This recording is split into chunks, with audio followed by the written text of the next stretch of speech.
Bonsoir à tous, mesdames, bonsoir, monsieur, bonsoir. Bienvenue à cette nouvelle édition de À vous la parole sur la chaîne de proximité et de vivre ensemble. On va devoir jouer le temps additionnel, quelques minutes de retard par rapport au démarrage habituel. Mais notre invité est là. Il est candidat à la prochaine élection présidentielle. Il était déjà en lice en 2018.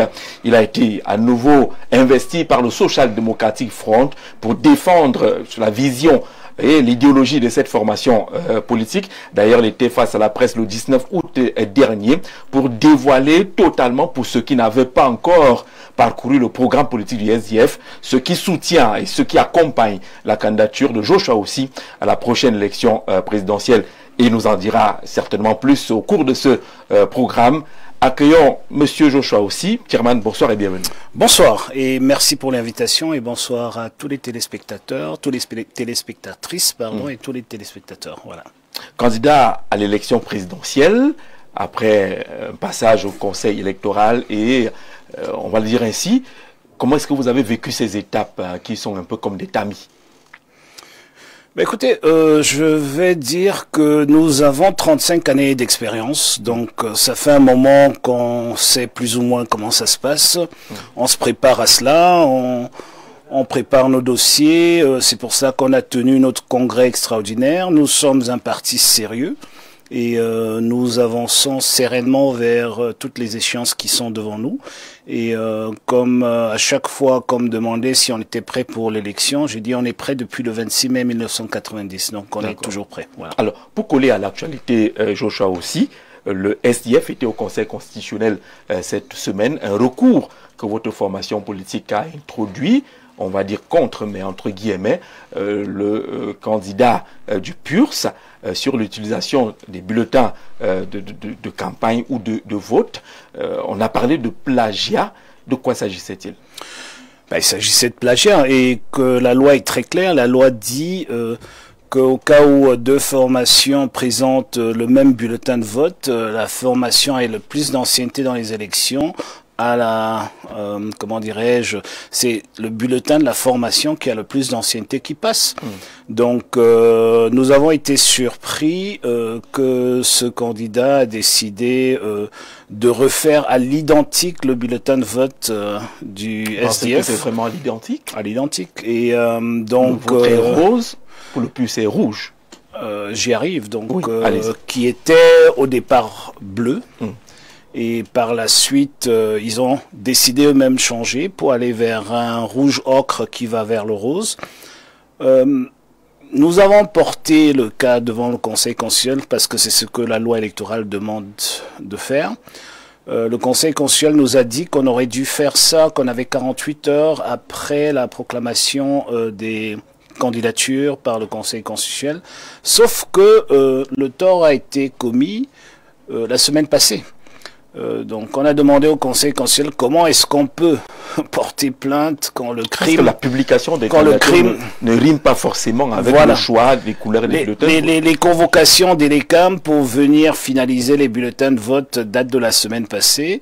Et donc comment est-ce qu'on aurait pu savoir que ce crime allait être commis il y a 2 semaines? Donc c'était quand même assez ambigu. Je pense que... le Conseil constitutionnel était bien mal à l'aise en déclarant que notre recours était forclos. Mais ce qu'on a découvert, c'est qu'au fait, il y a un vide juridique. Oui. Et cela veut dire, et c'est pas que je le souhaite, qu'aujourd'hui, si un candidat qui veut vraiment appuyer sur la touche déranger présente un bulletin de vote blanc avec la flamme et la photo de Biya dessus et son nom, ils ne peuvent plus rejeter ce bulletin de vote parce qu'il y a jurisprudence avec ce qui s'est passé. Donc je dis bien, je ne le souhaite pas, mais voilà ce que crée le vide juridique. Et je pense qu'il y a une chose que le Conseil constitutionnel doit comprendre, c'est que l'esprit de la loi mettant en place le Conseil constitutionnel, pour lequel le SDF s'est battu pour qu'ils arrivent, ne fait pas d'eux une cour de justice. Ils sont un Conseil constitutionnel. Et donc, quand il y a un vide juridique, ils ont l'obligation de prendre en compte les intérêts de la République. Il ne faut pas... Le Conseil constitutionnel n'a pas le droit de laisser au fait de créer des vides juridiques avec des jurisprudences. C'est peut-être très important de dire, bon, ils ont pris leur décision, nous respectons cette décision. Alors, quand vous parlez de cette affaire, vous parlez de crime. Est-ce que ce n'est pas un bien gros mot? Mais le plagiat, c'est peut-être une simple coïncidence. Le plagiat, c'est un crime. Non, quand c'est une coïncidence, c'est que vous l'avez fait au hasard. Vous n'attendez pas que quelqu'un dépose son bulletin, vous venez voir comment il est, vous le copiez, et puis ensuite vous changez encore les couleurs pour être encore plus proche. Et vous savez, nous savons très bien comment fonctionnent ces candidats-là. Donc ensuite, vous vous réjouissez du fait que le Conseil constitutionnel a déclaré la procédure qu'elle est forclos. Vous faites même une conférence de presse. Justement, on va parler de cette conférence de presse. Pas la mienne, la sienne. Oui, je l'ai pas vu, on m'a dit. Serge Espoir Matomba. Je l'ai pas vu. Oui. Mais j'aimerais juste dire, vous savez, ça fait 35 ans qu'on est dans l'arène politique et tous ces partis politiques sont arrivés dans le multipartisme camerounais à travers les sacrifices que le SDF a mis en place dès 90 pour que ça existe. Donc ils sont tous arrivés après nous. Et on les connaît, sauf quelques exceptions qui ont existé avant nous et qui, pendant le parti unique comme l'UPC, etc. Pour le reste, ils sont arrivés après. On les connaît tous. On sait pourquoi ils sont là. Des gens étaient surpris en 2018 de voir des candidats avec des liasses d'argent dans des véhicules. Moi, je critique pas cela. Je dis tout simplement que nous avançons. Nous sommes là. Nous avons commencé en 90 pour qu'il y ait multipartisme et démocratie au Cameroun. Nous continuons pour cela. Et même si des candidats veulent avoir le même bulletin de vote que le nôtre, au fait, ce que j'ai dit aux miens, qui ont voulu réagir, j'ai dit ne réagissez pas. Ça veut dire qu'on sait que c'est nous qui allons gagner. Et c'est pour cela que les gens veulent faire comme nous. Je vais vous permettre d'avoir une idée de ce qui a été dit pendant cette conférence de presse. La réaction va nous retrouver l'élément qui est passé au journal de 20h tout à l'heure, qui résumait un peu l'esprit de la conférence de presse. Ça, pour moi, c'est un... je vais te couper, je me permets de le faire. C'est un non-événement. Vous savez, le candidat contre lequel je suis dans cette élection pour gagner, c'est le candidat sortant Paul Biya. Et donc, quand les gens veulent passer par des plagiats pour y arriver, ça veut dire qu'ils ont vu qu'on est sur la bonne trajectoire. Et donc, je m'en réjouis. Donc, je ne vais pas en faire un plat. Je vais avancer. On va aller et on va gagner. Donc, j'ai pas besoin de perdre le temps de votre émission qui a commencé tardivement déjà. Voilà. Pour aller là-dedans. Un ou deux mots dessus. Si vous insistez. Un ou deux mots dessus. Ce que j'aimerais dire, Jean-Jacques, c'est que vraiment, ça m'intéresse pas. Oui. Donc, je veux pas être... ça ne m'intéresse pas. Ce n'est pas que j'ai de la hauteur sur d'autres candidats. Non. Mais je pense que ce qui est important aujourd'hui, pour les Camerounaises et les Camerounais, c'est de pouvoir faire des choix informés le 12 octobre. Ce que des candidats font pour essayer de nuire à d'autres candidats, c'est notre cuisine interne. Ça ne concerne pas l'électorat, ça ne concerne pas les citoyens camerounais. Vous pensez qu'il y a une volonté de vouloir nuire derrière cette Jean-Jacques Zé, oui. Ce monsieur n'est pas à sa première élection. Okay. Nous avons des bulletins de vote identiques depuis 92. Ce monsieur n'est pas à sa première élection. Et il a été à plusieurs élections d'ailleurs, quand je compte les locales donc les municipales, les législatives et les présidentielles. Donc vous pouvez bien voir si vous voulez quand est-ce que la nuisance a commencé. Mais ça ne m'intéresse pas. Je suis pas venu, j'ai pas fait le déplacement de Douala et tout le risque sur la route pour arriver ici pour parler d'un non-événement. C'est un non-événement. Pour moi, ce qui m'intéresse, ce sont des candidats qui ont la capacité de gagner cette élection pour que, soit ensemble, soit individuellement, qu'on arrive au bout du 12 octobre et qu'on arrive à délivrer ce pays. D'accord.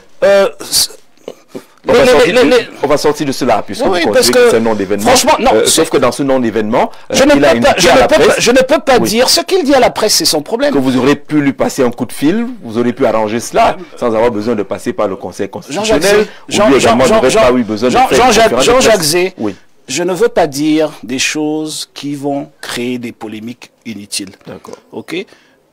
Il me connaît. Il sait ce que je peux lui dire.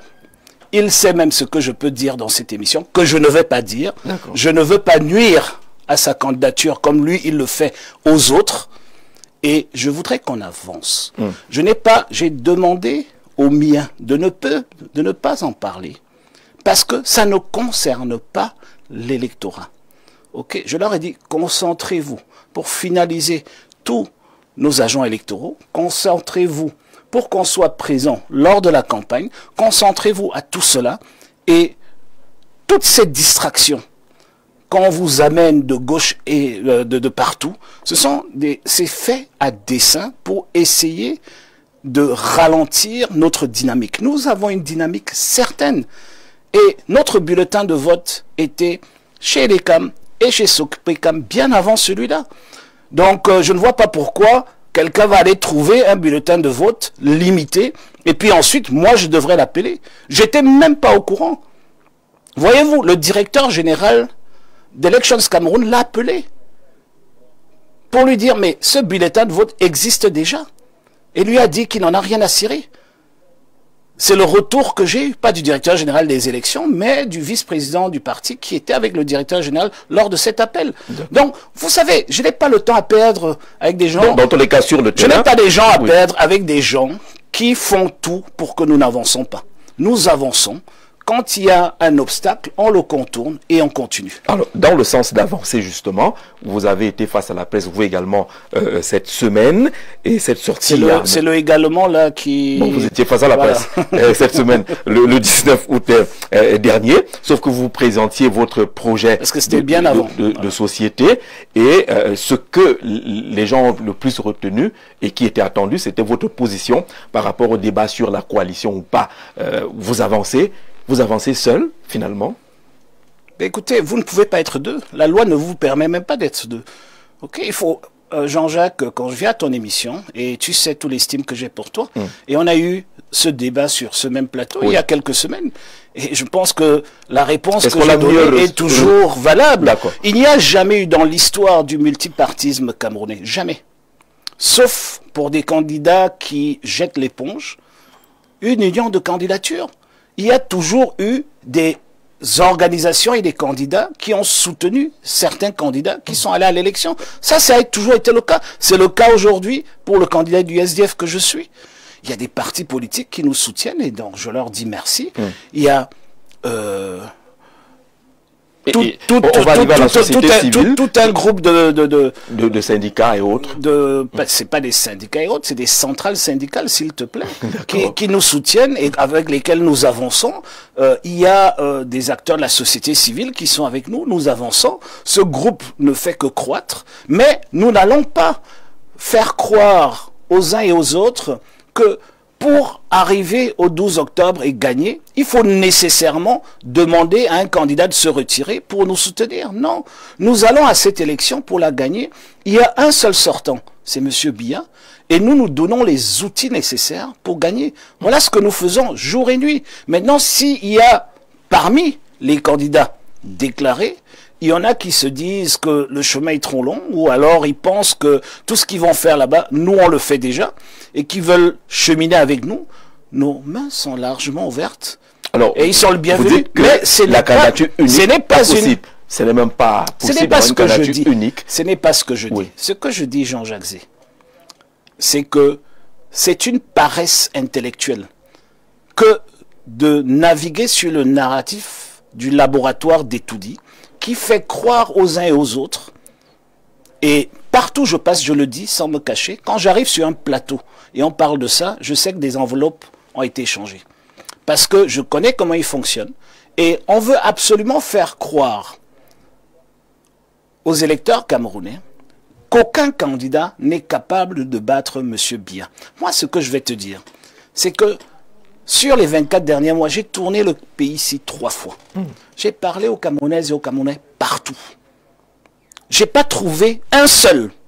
Vous savez, quand on est 3, les gens disent n'importe quoi. Quand vous êtes en tête à tête, que ce soit un cadre du RDPC ou qui que ce soit, j'ai pas trouvé un qui a pu me dire qu'il aimerait que M. Biya revienne. Il n'y a pas un qui a pu me dire qu'il est fier du fait que le Cameroun a un président qui est là depuis 43 ans, qui cherche 7 années de plus. Il n'y a pas un qui ne s'est pas plaint du fait que M. Biya ne contrôle plus le pouvoir et que certains apparatchiks ont confisqué ce pouvoir, qu'il y a eu une capture de l'État, et donc il faut sortir de cela. Et moi, ce que je dis... Ceux qui appellent Paul Biya être candidat, avec plusieurs mouvements qui sont nés, il n'y a aucun... que c'est pas Jean-Jacques Zé, virtuel. Il n'y a personne qui a appelé M. Biya à la candidature entre amis. Tous le font devant les écrans, devant la télévision, devant les caméras de télévision. Il faut se poser les questions. Mais qu'est-ce qui compte? Il y a, si vous êtes sincère, vous n'avez pas besoin de déplacer les caméras. Ceux qui me soutiennent ne déplacent pas Info TV pour faire des grandes messes pour demander à la candidature de Joshua aussi, mais ils me soutiennent parce que je suis les appels à la candidature ne sont fondés sur rien. Mais c'est un exercice, c'est un exercice politique, un exercice de survie. C'est un exercice de survie. Les gens se disent, ok. Et après, quand ils ont fait ça, qu'est-ce qu'ils font? Ils m'appellent, ils me disent, Josh, écoute, je sais que tu vas voir l'élément. Je suis passé à la télé, mais tu sais très bien où je suis. Tu sais très bien. Faites confiance aux gens qui disent ça. Mais écoutez, je ne peux pas faire confiance à un adulte qui lance un plaidoyer pour qu'un autre adulte de 93 ans soit son candidat pour les 7 prochaines années. Monsieur Jean-Jacques Zé, chez vous, vous êtes là à l'Est. Oui. Si je viens de doter une femme, ok, avec mon neveu, mon fils, etc. Quand j'arrive, c'est toi que je trouve. Bien sûr, tu as des parents de cet âge-là. Ils sont assis derrière. Et de temps en temps, tu vas te lever pour aller vers eux, leur demander conseil, leur dire ce qu'on est en train de faire. Ce n'est pas avec un monsieur de 92 ans que je vais traiter de cela. Et une élection, c'est exactement comme un mariage. C'est un mariage de 7 ans. Okay? Donc on ne peut pas blaguer. Vous êtes encore sur le débat de l'âge du président. Je ne suis pas sur le débat de l'âge. Je vous parle de la sincérité des gens qui appellent à la candidature et plutôt la sincérité de tous quand ils sont entre amis pour dire qu'au fait ils blaguaient. En fait, vous savez très bien que ça ne peut pas être sérieux. Mais je suis obligé de le faire parce que si je perds mon emploi, quand je perds mon emploi, qu'est-ce que je vais dire? Mais c'est ce que tout le monde dit. Quand vous le dites, ça veut dire qu'on est allé à une élection où le président... Et j'aimerais juste finir. Il ne peut pas gagner cette élection, Jean-Jacques Zé, ça c'est clair. C'est ce que vous dites. Je dis, mais c'est moi que vous interviewez. Oui. Donc c'est moi qui le dis. Vous n'avez pas besoin de le répéter. Voilà. Monsieur Jean-Jacques Zé, les Camerounais ont une maturité, ok, qui ne nous permet pas d'envisager que dans l'état actuel des choses, avec la souffrance dans laquelle nous sommes, avec l'absence de résultats pendant 43 ans, que M. Biya puisse gagner cette élection. Donc, si maintenant ils veulent passer par des entreloupes en disant que oh, on a gagné parce que la coalition n'était pas ensemble, tout cela, c'est pour ça que je me bats contre tout ça. Et j'aimerais aller plus loin dans mon exemple du mariage. Ce qui est important, vois-tu, j'ai dit tantôt qu'une élection, c'est comme un mariage. Si je viens à l'Est, chez toi, pour cette même jolie fille, et pour mon fils ou mon neveu, ou je suis chef de famille, chef de village, donc je viens, je me présente devant toi, pour toquer à la porte, pour demander, et à la place de l'intéressé, je vous présente une photo. Est-ce que sincèrement vous pouvez me donner votre fille? Non. Mais c'est ce qui se passe au Cameroun. Et les Camerounais ont dit, c'est fini. On ne va plus donner nos enfants en mariage à des photos. On veut voir l'intéressé. Et si l'intéressé est dans l'incapacité de se présenter devant nous, ben, dans ce cas-là, il faut qu'il nous excuse, qu'il aille se reposer. Et j'aimerais juste finir en disant que tous ceux du RDPC, tous ceux proches du président, qui se battent sans avoir la possibilité de s'exprimer en public. Parce que ceux-là ne reçoivent pas les passages, au fait, de la présence des caméras d'Info TV. Tous ceux qui se battent pour que le président de la République aille se reposer après 43 années de service au sommet de l'État et une trentaine d'autres, une vingtaine à une trentaine d'autres, comme haut commis de l'État, ce sont des gens qui méritent la plus grande médaille de la République. Parce que vous ne pouvez pas pousser ce monsieur, à ce moment-ci, avec son parcours, a travaillé encore plus. C'est être malhonnête. On est d'accord. Et c'est d'être cruel. Laissez-moi finir. Donc, et c'est d'être cruel. Vas-y. Alors, je voudrais pas qu'on s'enferme et que les Camerounais pensent que vous vous enfermez dans ce discours de bien éagé et que vous n'avez pas de proposition concrète. C'est toi qui dis. Moi, j'ai parlé des 43 ans sur la notion 43 ans use. Tu as fait 2-3 télés avant, tu étais usé au bout de 3-4 ans. Hein. Donc imagine 43 ans, la même télé, c'est presque impossible. D'accord. Alors, sur ce que les Camerounais disent, et vous avez parlé tout à l'heure d'un narratif qui serait conçu dans le laboratoire d'Etoudi, mais la question de la coalition revient chaque fois. Lorsque vous parlez de votre vision, on a l'impression que vous évitez celle des forces politiques qui sont déjà connues. Vous avez dit que vous avez derrière vous des partis politiques, mais on n'a pas un seul nom d'un parti politique connu sur la scène. Écoutez, j'aimerais vous dire qu'il y en a 368 aujourd'hui. Ouais. Okay, donc ça serait un peu difficile de n'en pas en avoir. Ouais. Et puis j'aimerais juste peut-être clarifier quelque chose. Le SDF est né en 90 sur la base d'une assemblée constituante. À l'époque, il fallait faire des assemblées constituantes et il fallait avoir des représentants dans toutes les régions du Cameroun, les 10 régions du Cameroun. Okay. C'est aujourd'hui, pour avoir un parti politique, il faut avoir 2 signatures, une liste de noms, un timbre et puis les bonnes grâces du ministre de l'administration territoriale. Oui. Okay. À l'époque où les partis étaient créés, c'était un tout autre parchemin. Okay. Et donc, il faut comprendre qu'en tant que parti politique qui existe depuis 35 ans, nous connaissons nos collègues, nous nous fréquentons, nous savons qui est qui. Nous avons avancé ensemble. Je ne veux pas venir dire qui nous a trahis en chemin. Je ne veux pas venir dire sur qui on peut compter. Vous méfiez de vos collègues finalement? On ne se méfie pas, on se connaît. Ce n'est pas de la méfiance, c'est qu'on se connaît. Ils ne sont pas fréquentables? Ce n'est pas ce que je dis. Ne me prêtez pas des mots. Je suis en pleine campagne, prête-moi de l'argent, pas des mots. Je veux te comprendre. Mais non, je suis en train de dire qu'on se connaît. Et je vous dis que dans l'histoire du multipartisme camerounais, okay, en 1992, les partis politiques qui ont, dans l'Union pour le changement, qui ont soutenu ni John Frundi et le SDF, n'étaient pas des candidats. C'était des partis politiques. C'est pas la même chose. C'est ça que j'essaye de vous faire comprendre. Vous êtes dans un débat, au lieu de parler de l'essentiel, vous voyez, on est peut-être à 30 minutes de votre émission, on parle que de distraction. Au lieu de parler, on est dans une élection présidentielle. Il s'agit de la vie. Il s'agit de la vie de tes enfants. Elle n'est pas fondamentale. J'ai dit, nos portes sont ouvertes à tout le monde. Si aujourd'hui, le débat devrait être qui va avec qui, est-ce que tel va avec Paul Biya, est-ce que l'autre va avec Joshua aussi, on ne serait pas dans une élection présidentielle. Nous sommes dans une élection présidentielle. Il n'y a que 12 candidats. Que 12. Beaucoup moins qu'avant. OK? Donc, laissez les candidats présenter leur offre politique aux Camerounaises et aux Camerounais et permettez que les Camerounais fassent un choix informé. Ce que vous êtes en train de faire, et je sais pourquoi vous le faites, désolé de le dire, mais ce que vous êtes en train de faire... On n'a pas une autre intention derrière. On pose la question pour... J'ai très vite... Parce qu'au sortir de votre conférence de presse, ce que la presse a davantage retenu, c'est votre position sur la coalition. J'ai très vite... Et je m'en réjouis.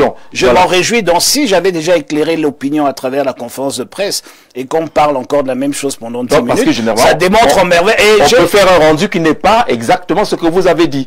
Vous nous dites que vous n'êtes pas pour la candidature unique, mais qu'on laisse les candidats aller proposer leurs offres. J'ai beaucoup de respect pour vos collègues et j'aimerais que vous ayez aussi de respect pour eux. Non, ce n'est pas un manque de respect. Je ne vais pas venir vers vous, Jean-Jacques, pour venir dire que vos collègues ont fait du mauvais travail. Ils ont fait du très bon travail. D'accord. Ils ont rendu en disant donc que ce que j'ai dit, je n'ai jamais dit ce que la candidature unique. Ce n'est pas ce que j'ai dit. Mais c'est ce qu'on a dit. Non, ce n'est pas ce qu'ils ont dit. Jean-Jacques, oui. Qu'est-ce que vous dites donc? Tu es exactement... je vais te tutoyer parce qu'on se tutoie dans la vie.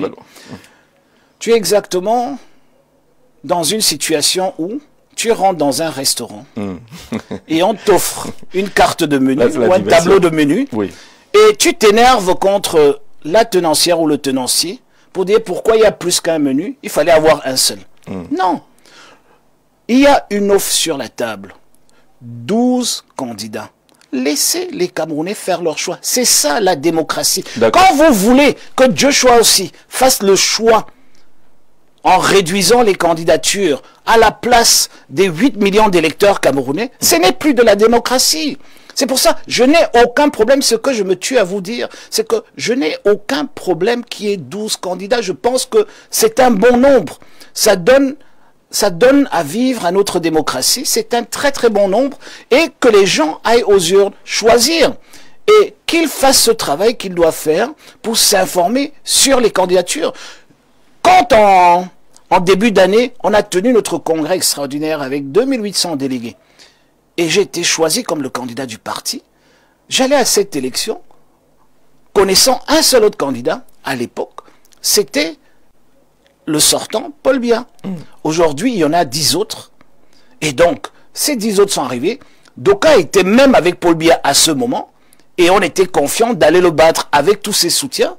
Mais si son équipe s'est désintégrée, ça veut dire que notre marche est encore plus facile aujourd'hui. D'accord.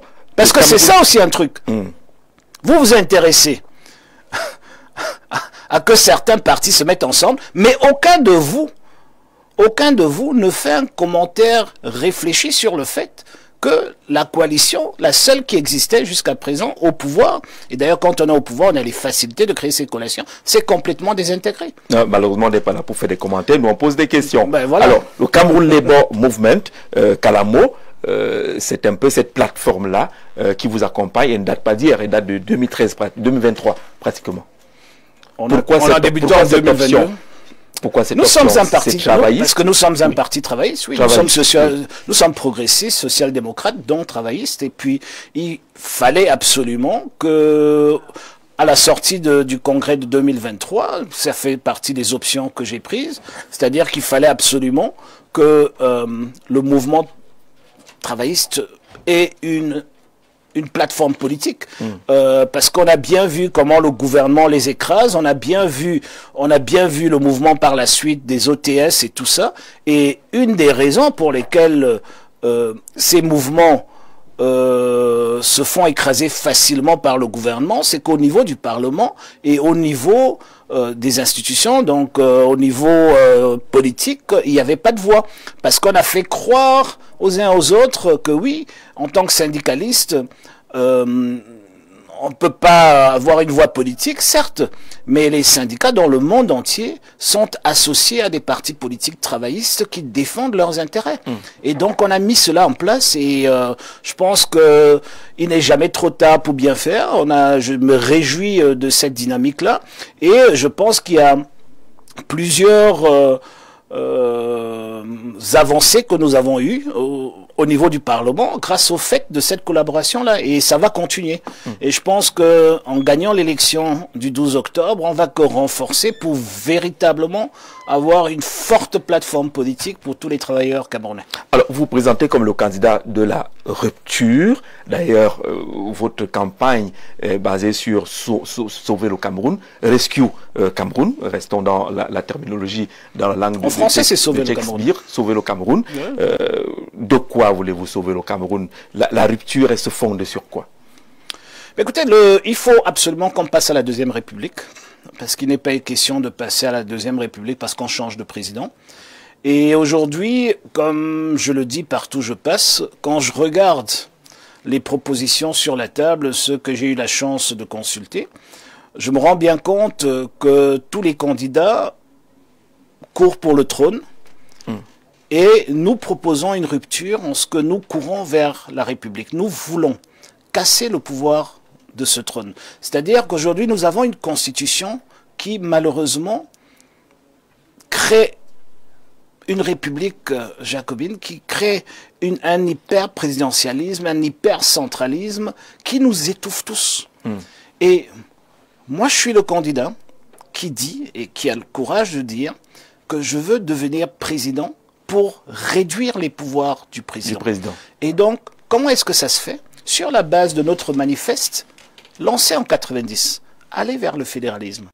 Et ce que j'ai compris, c'est que malheureusement, encore une fois, le même labo donne un mauvais narratif du fédéralisme en faisant croire que c'est une affaire de géographie.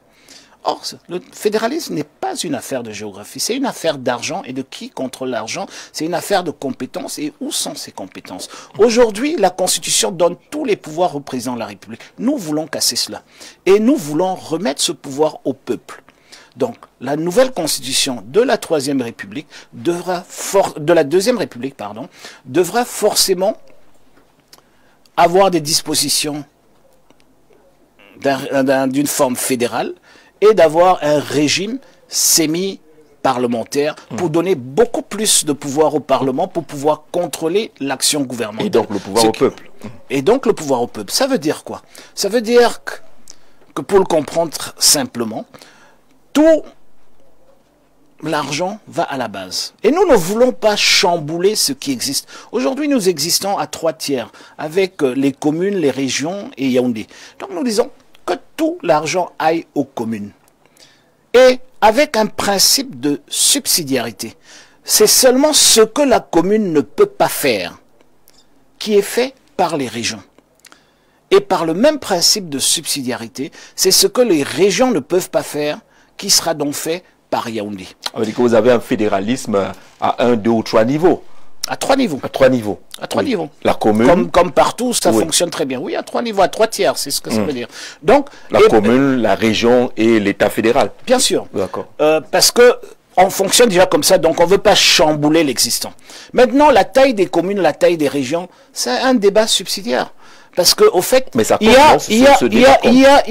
ça ne compte pas du tout, Jean-Jacques. C'est justement, encore une fois, c'est la perversité de ces narratifs qui viennent de ces laboratoires qui font en sorte qu'on nous dénude de notre intelligence pour essayer de nous faire croire des choses qui n'ont aucun sens. Ce qu'il y a c'est que tout ça est inscrit dans la Constitution, donc ça ne peut pas être bougé. Et il y a une péréquation fédérale qui permet de calculer qui a droit à quoi et qui paye quoi. Et cette péréquation fédérale, elle est faite très simplement. Et tout le monde s'accorde là-dessus. C'est-à-dire que c'est sur la taille de la commune et de la région, bien sûr, sur la population de la commune et de la région, sur le niveau de développement, les besoins, là où le système fédéral vous a trouvé pour vous amener vers les autres, etc., etc. Donc, cette péréquation fédérale qui est une équation connue de tous et que chaque maire et chaque région peut calculer, vous permet de savoir ce à quoi vous avez droit année après année et ce que vous devez payer année après année pour que la République tienne debout. Voilà comment ça fonctionne. Fondamentalement, vous ne changez pas, je veux dire, le découpage actuel. Non, le découpage peut être changé. Nous avons dit que nous allons commencer avec, sur une période de 3 ans, avec un exercice de paix, de vérité et de réconciliation, parce que c'est très important. Oui. Et puis ensuite, nous allons engager une grande conversation nationale sur le sujet, sur l'avenir de notre pays et ce que nous voulons. Et finalement, nous allons aller vers une conférence constitutionnelle qui va présenter donc cette nouvelle constitution au peuple camerounais par voie de référendum. Et le peuple pourra décider, donc donnera toute la légitimité nécessaire à cette nouvelle constitution pour donc l'implémenter pendant 4 ans. Donc, pendant ces discussions, Jean-Jacques, si la région du centre veut se rétrécir ou s'élargir, ou veut se jumeler, ou des communes se disent trop grandes ou trop petites, ça sera un débat ouvert et on avancera. Et même dans une disposition fédérale, les communes peuvent s'agrandir ou se rétrécir, même les régions peuvent s'agrandir ou se rétrécir à travers des accords. Donc vous voyez très bien que par exemple au Nigeria voisin et dans d'autres pays à disposition fédérale, il y a des découpages qui changent tous les 5 ans, tous les 10 ans. Donc c'est pas ça qui est important. Ce qui est important, c'est l'argent qui va où. Je peux te prendre un exemple comme ça à la volée, Jean-Jacques. Aujourd'hui, nous avons un budget de grosso modo 7500 milliards. Ok. Donc, et dans ce budget-là, nous pouvons par exemple dire que, 2500 milliards vont au niveau central pour maintenir l'armée, la défense, les frontières, la diplomatie et tout ce qui va avec. Ensuite, vous avez peut-être 1000 milliards qui vont aux 10 régions. De façon linéaire, ça serait 100 milliards par région. C'est déjà le triple de ce que la plupart des régions obtiennent aujourd'hui. Et puis ensuite, vous avez quand même 3600 milliards, si j'arrondis à nouveau, parce que c'est normalement 3500, pour les 360 communes telles qu'elles sont. Et si elles ont toutes les mêmes problèmes, la même population, la même taille, les mêmes besoins en développement, etc., ben, elles auront chacune 10 milliards de francs pour gérer tout cela. Donc c'est juste un exemple. Maintenant, si vous décidez de devenir plus petit, mais vous aurez moins. Si vous décidez de doubler de taille par rapport aux autres, vous aurez le double. Donc c'est pour ça que je dis que la taille n'influence pas le devenir, parce que ce que les citoyens veulent, Jean-Jacques, c'est de pouvoir vivre le développement de leur vivant. Ils veulent que ça se passe autour d'eux. Et tout ce qu'on fait jusqu'à présent est abstrait. Quand vous parlez à un jeune de Mokolo dans l'extrême nord du stade d'Olembe, c'est quelque chose d'abstrait, parce que c'est comme si c'était au Japon. Quand vous parlez d'un jeune de Douala, de Kormando par exemple, vous lui parlez du barrage de Lompangar, c'est quelque chose d'abstrait. Les gens veulent toucher au développement, le sentir, le voir comment ça progresse, voir comment la rue devant la maison est passée d'une rue, je dirais, en terre, à une rue asphaltée avec des lampadaires, comment l'école s'est développée, comment on est passé de la souffrance à l'école, à des écoles avec des cantines. Et tout ça ne peut que se passer quand le développement est local. D'accord. On a franchi les 30 premières minutes de ce programme. Allons rapidement découvrir les premières questions et les réactions des téléspectateurs. Bonsoir Jean-Jacques Zé et bonsoir aux candidats invités, l'honorable Joshua aussi. Je suis Ngung. Alain Roger à Douala, avancé sympathisant du SDF depuis sa création. J'aimerais rappeler à l'honorable que le système en place nous impose la cohabitation pour vaincre le RDPC en place et son candidat, même si pour de vrai, les Camerounais ne veulent plus de lui. L'intolérance que vous avez à croire qu'être derrière un candidat même pas connu d'avance par le public est une erreur. Même 3 candidats ne passeront pas, vu le format actuel des institutions, qu'ils se rabâchent, car il n'est pas toujours dit que c'est être président qu'on veut servir son pays. Je pense qu'il insiste sur la notion. Vous avez dit que c'est des construits. Bien sûr, c'est pour cela que tu as choisi cette question. Sur la millier de questions que tu as. Je suis un peu violé, c'était la première. C'était la première. Mais j'aimerais juste rassurer ce cher jeune homme qui vous écrit qu'il ne faut pas qu'il y ait des malentendus. Oui. Okay? Ce que je suis en train de dire, c'est que sur les 11 autres candidats, en commençant par Paul Biya, il n'y a personne qui est intéressé par ce débat. Donc, s'ils veulent qu'on arrête la campagne pour faire le tour des candidats qui nous le disent. J'ai parlé avec la plupart de ces candidats, aucun n'est intéressé. Mais je dis aucun. Ceux qui sont, pendant qu'on était, certains étaient au conseil constitutionnel, d'autres étaient dans des conclaves en train de parler de ça. Vous voyez très bien ce qui en est ressorti. Donc, je ne suis pas un homme politique qui vient mentir. Je ne suis pas de ceux qui viennent donner des faux espoirs. Ce que je dis, je le fais, et ce que je fais, ce sont des choses que j'ai dit. Et donc, j'aimerais juste être clair. Je n'ai aucun problème que les gens se mettent ensemble, mais dans l'histoire politique de ce pays, il n'y a jamais eu un cas, sauf quand quelqu'un a jeté l'éponge, que des candidats se sont mis ensemble. Et j'aimerais aller plus loin, parce que c'est très important.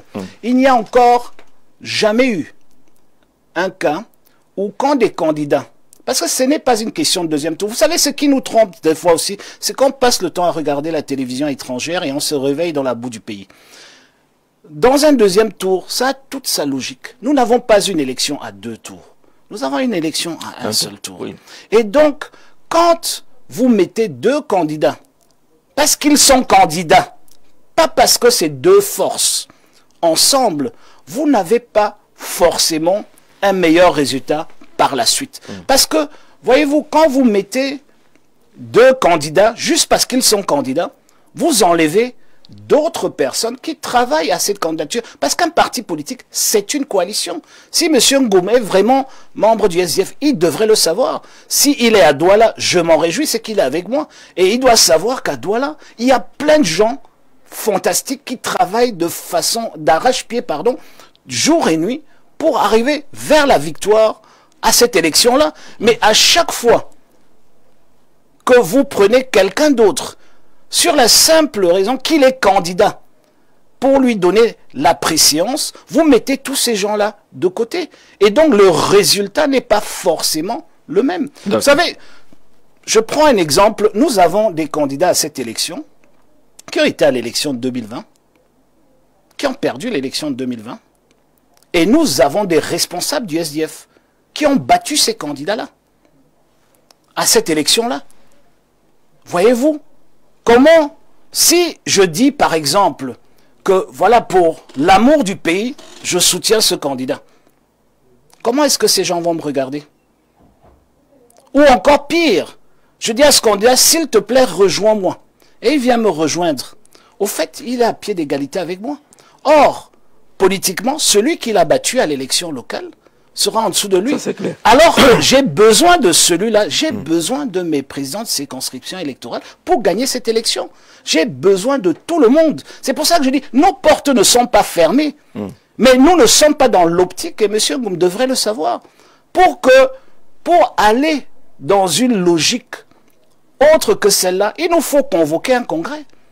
C'est le congrès qui m'a mandaté comme candidat. Ce n'est que le congrès qui peut m'autoriser de me donner une autre orientation. Oui. Et il sait très bien s'il est militant du parti, comme il le dit, je le souhaite parce que ça me fait plaisir qu'il ait posé cette question. Le congrès a besoin, la convocation du congrès a besoin de presque 4 mois. Donc s'il veut qu'on entre dans ce jeu-là, et qu'en février on commence à se demander qui est le candidat, moi j'ai aucun problème.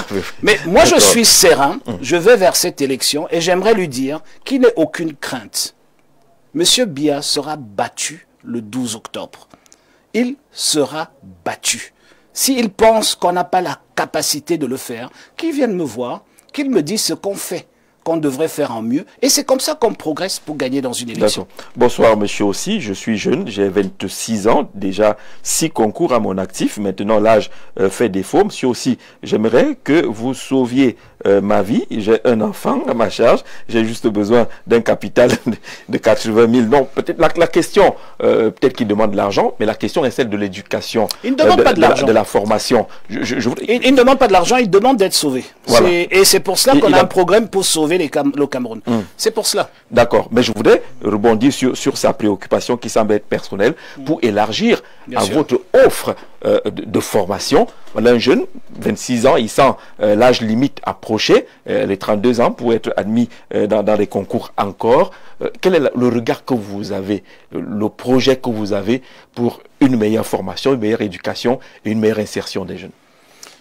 Alors, vous êtes en train de vouloir réparer un mauvais système. Moi, je répare le système. Moi, je veux une rupture avec ce système. Oui. Il n'est pas question qu'il y ait des plafonds pour l'accès, donc les 32 ans. Il n'est pas question de cela. Il n'est pas question que l'avenir d'un jeune soit sur des concours.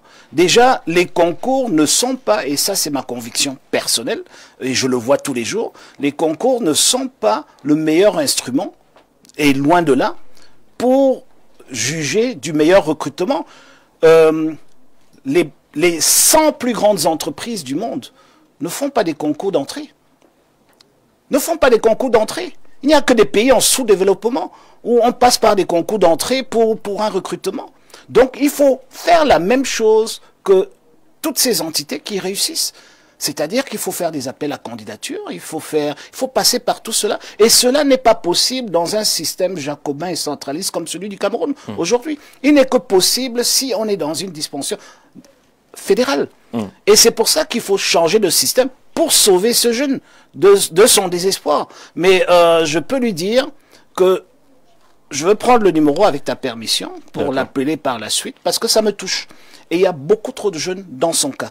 Et ce n'est pas un appel pour que tous les jeunes m'appellent, mais c'est juste que c'est une coïncidence que ça arrive ici. Et je ne peux pas laisser faire parce que vraiment ça me fait mal. Et il y a beaucoup trop... Et c'est pour ça que je suis en politique. Je ne suis pas en politique pour autre chose. Je suis en politique parce que je crois en l'avenir de ce pays. C'est parce que je connais ce pays de l'intérieur et je sais le potentiel que ce pays a. Et surtout, Jean-Jacques, parce qu'on a parlé de ça, le potentiel humain. Il n'y a aucun autre pays en Afrique qui a autant de potentiel humain que ce pays-ci. Et c'est un gros gâchis de confier l'avenir de ce pays entre mains de ceux qui nous torpillent depuis si longtemps. D'accord. La question suivante retrouve un peu la préoccupation du restant intervenant. Bonsoir Jean-Jacques, belle émission. Ma question à M. Joshua est celle de savoir comment compte-t-il s'y prendre pour résoudre le problème de chômage pour un travail décent. Le secteur, il cite quelques secteurs, le bois, les mines par exemple, mais la question de la formation et la question de l'emploi, ces questions sont fondamentales aujourd'hui pour la formation. Pour qu'on ne quitte pas rapidement le sujet, il y a aujourd'hui de nombreuses réflexions sur le système actuel où le jeune semble penser que pour réussir, c'est l'ENAM, forcément, c'est l'école normale supérieure et autres. Si vous ne passez pas par là, vous échouez. Il y a des candidats qui sont un peu extrémistes là-dessus, qui pensent qu'il faut même éliminer ces formations-là. Vous, votre regard, c'est quoi? Alors, je ne vous permets pas de m'appeler extrémiste parce que j'ai été le premier à dire. J'ai été le premier à dire dans ce pays qu'il fallait éliminer tout cela. Et je me réjouis. Justement. Et je me réjouis si d'autres candidats aujourd'hui m'ont rejoint à ce niveau. J'aimerais juste que ce soit clair. Quand il y a rupture, quand on veut casser un système, c'est tout qui part avec. Donc, toutes ces mauvaises habitudes sont censées partir. J'aimerais dire une chose, Jean-Jacques. Il faut travailler pour la jeunesse. Il faut un travail transversal. Okay? Déjà, au niveau de la formation, il faut qu'on mette l'accent beaucoup plus sur la formation professionnelle que sur l'éducation générale. Déjà, il y a ce changement de paradigme qui doit arriver très vite. Deuxièmement, on doit introduire l'apprentissage officiel. Comme dans tous les pays qui réussissent, il y a un système d'apprentissage officiel où vous avez deux voies, soit la formation professionnelle, soit l'apprentissage, soit l'enseignement général. Et l'enseignement général devrait normalement être la filière la moins offerte. Okay? Parce que ce dont on a besoin, c'est des gens qui construisent ce pays. Et ensuite, ça va. Aujourd'hui, au Cameroun, nous avons 405 000 étudiants ou quelque chose comme ça. Je pense qu'il n'y a pas plus de 5 000 qui sont dans des filières qui intéressent ce pays. Le reste sont dans des filières qui, après, vont dans des goulots d'étranglement. C'est pour ça qu'ils citent, par exemple, les mines, le bois. Mais bien sûr. Mais il faut que toutes ces filières soient ouvertes à l'entrée. Pourquoi est-ce qu'il faut faire un concours pour rentrer dans une école polytechnique ou dans une école de médecine? Vous savez, les médecins camerounais, des jeunes qui font le concours du CUS, par exemple, et qui ne réussissent pas, et qui vont au Mali par la suite. Au Mali, pays qui n'a rien à envier au Cameroun, ils vont se faire former là-bas. Quelle est la différence entre ces pays et nous? C'est parce que ces facultés sont ouvertes à l'entrée et sont fermées à la sortie. Et c'est ce que nous devons apporter. Nous devons mettre sur pied, en fait, toutes ces écoles, ces grandes écoles qui sont dans les STEM, dans la science, la technologie, l'ingénierie, les mathématiques et la médecine. Toutes ces écoles doivent être ouvertes à l'entrée. Et pas fermé à l'entrée. Vous savez très bien, petite anecdote, Jean-Jacques, que le meilleur de ta classe en 6e n'était pas forcément le meilleur en terminale. C'est les 7 années que prennent un cursus médical. Donc comment vous pouvez juger les meilleurs médecins par rapport à un concours d'entrée? C'est pas possible. C'est tout simplement pas possible. Et le résultat, nous le voyons. Donc il faut changer tout cela. Cela, au niveau, c'est un petit point. Il faut aussi aller dans les VAE, la valorisation des acquis de l'expérience, parce qu'il y a beaucoup trop de personnes qui sont bloquées. Deuxièmement, il faut avoir une éducation de deuxième chance, parce que les gens, justement avec plafond de 32 ans, les gens ne peuvent même pas changer de filière, parce qu'il n'y a pas une éducation de deuxième chance au Cameroun, il faut l'instaurer. Et puis ensuite, au niveau des emplois, il faut travailler en masse sur toutes les industries, c'est-à-dire, premièrement, il faut investir. Vous savez, le gouvernement camerounais n'investit pratiquement rien dans la production industrielle. Pratiquement rien. Dans la transformation, ça ne les intéresse pas. Ils sont dans les filets sociaux, dans tout ce où ils peuvent bouffer de l'argent. Et partout, ça devient sérieux, il faut utiliser le cerveau. Vous ne les voyez pas. Et donc, c'est là-dedans qu'il faut mettre de l'argent. Parce que c'est la transformation seule, c'est la valeur ajoutée économique seule qui peut absorber tous ces demandeurs d'emploi. Et c'est des bons emplois, c'est des bons métiers. Tant que nous exportons nos grumes À l'état brut. À l'état brut, nous voyons Pourtant, dans quel état il y a le des pays. lois qui appellent à la transformation Même la locale. loi, quand on parle de transformation locale, c'est la première transformation. Oui. Mais on ne doit pas s'arrêter à la première transformation. Qui est le plus grand client au Cameroun? C'est l'État. L'État achète à 99,9% tout son mobilier de Chine. À l'étranger. À l'étranger. Or, il suffit d'un président bienvoyant qui exige que la commande publique doit être prioritairement camerounaise et ensuite sous-régionale et africaine avant d'aller ailleurs. Mais vous allez voir que tous nos bureaux seront faits de meubles en bois. On irait dans les studios du bon bois. On irait dans vos studios, on aura du bon bois de chez toi, plutôt que des meubles chinois. Et donc, ça donnera du travail. Ce n'est que comme ça qu'on donne du travail. Ce que je dis souvent quand je suis avec des jeunes, quand on échange dans nos universités d'été, dans le parti, tout ça, je leur dis, écoutez, à chaque fois que vous ouvrez un jus étranger ou une bière étrangère, vous financez un emploi à l'étranger. Donc, ne serait-ce que vous-même, sachez que si vous avez le choix entre deux, moi, quand vous m'offrez une bière étrangère, je la casse. Ou vous montrez, ne faites plus jamais l'erreur. Parce que quand vous me donnez une bière locale, je contribue au travail d'un Camerounais et au bien-être d'une famille camerounaise et d'ailleurs d'un village camerounais. Et c'est très important à comprendre.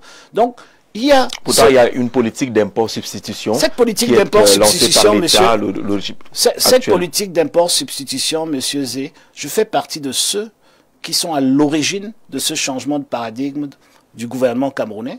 En tant que parlementaire, nous avons dit au gouvernement qu'on ne peut plus continuer comme ça. Et je me réjouis que le Premier ministre a accepté nos propositions, a décidé dans le budget d'orientation, dans le débat d'orientation budgétaire, de changer de cap et de le mettre dans le budget de cette année-là. Je crois que c'était en 2020 et depuis là, dans la loi de finances, c'est présent. Mais j'aimerais juste dire que c'est un peu de saupoudrage. On parle beaucoup, on ne fait pas grand-chose. Parce que les autorisations d'importation restent. On met beaucoup d'argent pour essayer de remplacer sans avoir le courage de stopper.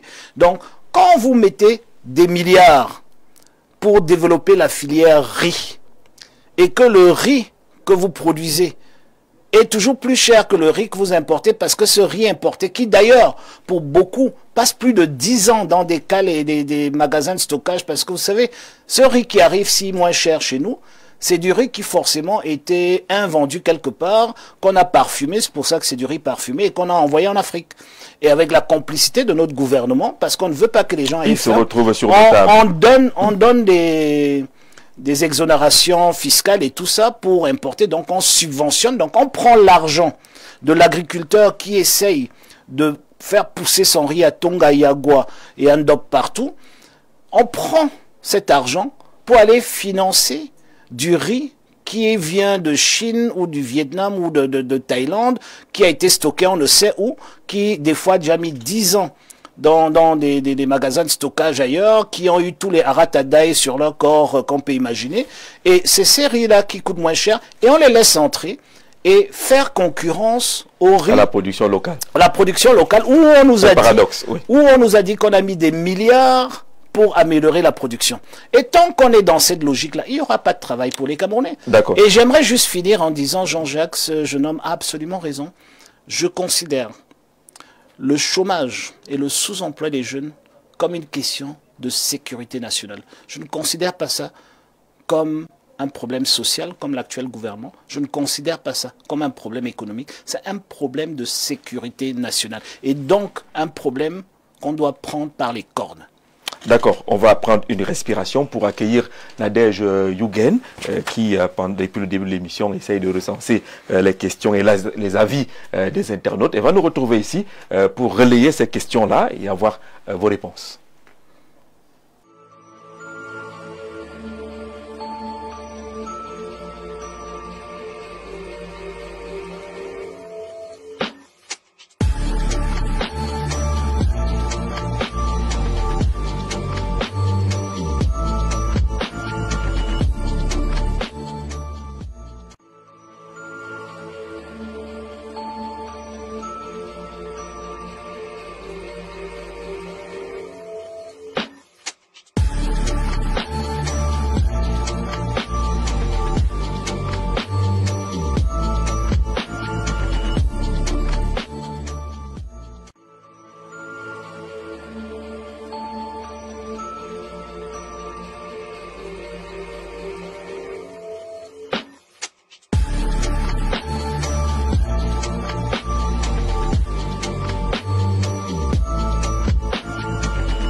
retour sur le plateau avec notre invité Joshua aussi, candidat à la prochaine élection présidentielle sous la bannière du Social Democratic Front, le SDF, qui s'engage à sauver le Cameroun, le candidat de la rupture. Bonsoir Monsieur Joshua. Comme vous pensez à l'avenir du pays, n'oubliez pas que dans notre pays, les techniciens sont pas du tout valorisés. En tant que carreleur, c'est ce qu'il dit, j'arrive même pas à payer mon loyer et prendre soin de ma petite famille. Il attire votre attention. Il a absolument raison. Là-dessus. Bonsoir. Jean-Jacques Zé, quel type de fédéralisme l'honorable Joshua prévoit à 2, 10 États ou autres? J'avoue que j'ai un peu de mal à lire la trame de l'émission. Est-ce une interview d'un homme politique ou alors une déclinaison de l'offre politique du candidat responsable qu'est l'honorable? Je ne sais pas vraiment. Vous-même vous compliquez encore ma vie avec votre question. Bonsoir. Président, les droits de douane chez nous au Cameroun sont très élevés. Ne pouvons-nous pas simplement réduire au mieux possible les droits de douane sur les infrastructures ou matériels qui vont permettre une agriculture moderne, une transformation de nos propres produits? C'est Fonkou qui envoie cette question. Vous répondez juste après Nadège. Bonsoir Nadège. Bonsoir Jean-Jacques. Notre invité est bien installé, l'honorable Joshua aussi, président national du SDF. Bonsoir honorable et bienvenue une fois de plus chez nos chevaux. Bonsoir, merci. Je peux t'appeler Nadège? Bien sûr, allez-y. Comment vous allez? Ça va, merci. Alors, prêt à apprécier les questions qui sont proposées par les internautes? Alors, je suis prêt à être président de la République, donc les questions, ça devrait aller. D'accord. Alors, honorable, il se dit que vous financez certains journalistes du web pour ternir l'image du PURS. Que répondiez-vous? Alors, je ne suis pas au courant, non. C'est quoi le PURS? Ah, le parti politique? Oui. Non, non, pas du tout, pas du tout. On a toujours été droit dans nos bottes, on n'a jamais attaqué qui que ce soit. On fait une politique et ça dérange beaucoup de gens. Pas les tacles, pas derrière. On fait une politique sur des idées et pas sur des personnes, ni sur les ragots de couloir. Vous n'allez jamais me voir en train d'attaquer le sortant, M. Biya, donc je ne pense pas pourquoi j'irai attaquer d'autres. Avez-vous peur des adversaires politiques de l'opposition? Non, non, pas du tout. Je n'ai pas d'adversaire dans l'opposition. Mon adversaire, c'est le sortant, M. Biya. J'ai un seul adversaire, c'est lui. Je suis focalisé là-dessus. Donc, toute cette distraction que vous essayez de m'apporter là, ça me laisse à 37. Mon adversaire, c'est M. Biya. M. Biya doit aller se reposer. On va l'aider à aller se reposer. C'est pour cela qu'on est dans cette course, pour apporter la deuxième République dans ce pays. Voilà ce qui est... Tout le reste, ce ne sont pas des adversaires. Ce sont des candidats dans cette élection que je respecte et je dis à qui veut l'entendre que cette élection à 12 n'est pas une élection trop nombreuse. Allons-y à cette élection et que le meilleur gagne. Mais mon adversaire, celui sur qui je me focalise, mon projet politique que Jean-Jacques est en train de décliner, est en rupture par rapport aux sortants. On n'a pas attendu des projets des autres pour essayer d'être en rupture avec eux. Non, loin s'en faut, on n'est pas dans cette logique-là. Nous avons un objectif depuis le début de l'année, c'est d'aller gagner cette élection et nous sommes sur les rails pour y arriver. D'accord. Quelle appréciation avez-vous fait des décisions du Conseil constitutionnel? Lesquelles? Les dernières. Lesquelles? Il y a plusieurs. Qui recalaient certains candidats. Ah, celles-là, ce n'était pas les dernières, hein, il y en a eu encore aujourd'hui. Vous savez, le Conseil constitutionnel, je regrette que le Conseil constitutionnel ne prend pas la pleine mesure de ses responsabilités. Parce que ce n'est pas un tribunal. Et d'ailleurs, la loi portant organisation du Conseil le dit clairement. Et j'ai l'impression que le Conseil constitutionnel se cache derrière la loi. Or, ils sont là pour l'interpréter de leur façon. Donc, que ce soit aujourd'hui, que ce soit hier ou que ce soit lors, on a l'impression qu'on avait des juges devant nous. Or, ce ne sont pas des juges. Et c'est là où ça peut faire débat. Et d'ailleurs, je l'ai dit à nos avocats qui sont allés hier, que vous n'allez pas au tribunal. Vous vous préparez comme si vous allez au tribunal. Vous n'allez pas au tribunal. Vous allez au Conseil constitutionnel, qui n'est pas un tribunal. Et donc vous devez, les habitudes que vous avez devant la cour doivent être un tout petit peu différents là-bas, parce que ce sont des personnalités qui peuvent prendre des décisions, tout simplement, qui vont dans le sens de la République, et pas forcément seulement intégrer les dispositions de la loi. Donc c'est pour cela qu'ils existent, parce que le Conseil constitutionnel existe aussi parce qu'on sait que les lois peuvent être faillibles à un certain moment. Donc moi je regrette le fait qu'ils ne prennent pas leur rôle pleinement. Mais bon, ça vient aussi de la façon qu'ils sont choisis, ça vient aussi de beaucoup de choses. Mais vous savez, une démocratie, ça se construit. Ça se construit. Nous nous sommes battus pendant 16 ans dans le SDF pour que le Conseil constitutionnel existe. Pourquoi nous avons mené ce combat? Et d'ailleurs, c'est grâce à l'intervention de notre camarade François Hollande que Paul Biya est revenu et a mis en place le Conseil constitutionnel. Parce qu'on voulait sortir du tribunal pour aller vers un Conseil constitutionnel. Parce qu'on était au tribunal, parce que c'est la Cour suprême qui siégeait en lieu et place du Conseil constitutionnel. Et donc, il travaillait comme dans un tribunal. D'accord. Et nous, on voulait sortir de là pour aller vers un Conseil constitutionnel. Et maintenant, ces braves et vénérables personnes nous ramènent en arrière dans leurs décisions. On a l'impression qu'ils n'ont pas compris ou qu'ils n'ont pas pris la pleine mesure de leur rôle. Mais je pense que ça ne peut que s'améliorer. Et on avance. Honorable, les populations du nord-ouest et du sud-ouest sont-elles derrière vous? Ça, c'est des questions ou c'est vos questions? Des questions des internautes. Est-ce que je ne te vois pas les lire? Si, Michel. Là, j'ai mémorisé. D'accord. Les populations du nord-ouest et du sud-ouest sont-elles derrière vous? Écoutez, quand vous êtes en position de leadership, tous ceux qui sont avec vous sont derrière vous. Donc, elle ne se limite pas dans une région. J'ai beaucoup de personnes derrière moi dans son propre village et il le sait. Donc, je ne suis pas en train de délimiter ceux qui veulent voter pour Joshua aussi, qui votent pour le SDF, qui adhèrent au SDF par rapport à des régions. Donc nous travaillons pour tous les Camerounais. Et vous savez, si quand Yokadouma se porte mieux, quand Kousseri se porte mieux, quand Bamenda Woum se porte mieux, tout le Cameroun se porte mieux. Nous voyons ça aujourd'hui. Il y a une guerre dans le nord-ouest et le sud-ouest, et le Cameroun est en crise profonde. Parce qu'il y a une guerre dans deux régions. C'est tout le pays qui souffre. Et puis pour sortir, pour le changement, êtes-vous prêt à tendre la main au président Serge Espoir Matomba du PURS? Je ne comprends pas la question. Pour le changement du Cameroun. Mais je vous ai dit... Êtes-vous prêt? Je vous ai dit que nos portes sont largement ouvertes. Tous ceux qui veulent venir, Serge, quand il a des problèmes moins importants que la République, il vient me voir. Donc si c'est la République, qui vient aussi me voir? Je suis son grand frère, qui vient me voir. Et qu'on fasse ce qu'on a à faire, on l'a souvent fait dans le passé. Donc moi, j'ai pas de problème avec lui. Hein.